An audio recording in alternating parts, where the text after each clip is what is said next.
Zabbuli ey'ekinaana ya mukulu w'abayimbi ey'Ekisosannimo Edusi, Zabbuli ya Asafu. Okusaba okuzzibwawo. Ayi omusumba wa Isirayiri, wulira, gw'aluŋŋamya Yusufu ng'ekisibo, gw'atuula wakati w'abakerubi, twakire. Amaanyi go galabike mu Efulayimu ne Benyamini ne Manase, ojje otulokole. Tukomyewo gy'oli, Ayi Katonda, oyase amaaso go, naffe tulirokoka. Ayi Mukama Katonda ow'eggye, olituusaawa okusunguwalira okusaba kw'abantu bo?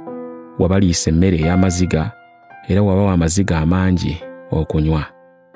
Otufudde ekyokusekererwa eri baliraanwa baffe, n'abalabe baffe baseka bokka na bokka. Tukomyewo gy'oli, Ayi Katonda ow'eggye, era oyase amaaso go, naffe tulirokoka. Wajja omuzabbibu mu Misiri, wagobamu amawanga n'ogusimba. Wasaawa mu maaso gaagwo, ne gusimba nnyo emizi, ne gujjula ensi. Ensozi ne zibikkibwa n'ekisiikirize kyagwo, n'amatabi gaagwo ne gaba ng'emivule gya Katonda. Gwaloka amatabi gaagwo okutuusa ku nnyanja, n'ensibuko zaagwo okutuusa ku mugga. Kiki ekyakumenyesa enkomera zaagwo? Bonna abayita mu kkubo ne bagunogako. Embizzi ez'omu kibira zigwonoona, n'ensolo ez'omu nsiko zigulyako.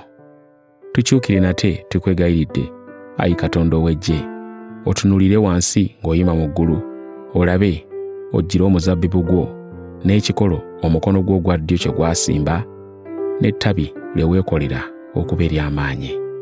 Gwokeddwa omuliro, gutemeddwa ddala, bazikirira amaaso go bwe gabanenya. Omukono gwo gube ku musajja ow'omukono gwo ogwa ddyo, ku mwana w'omuntu gwe weekolera ow'amaanyi.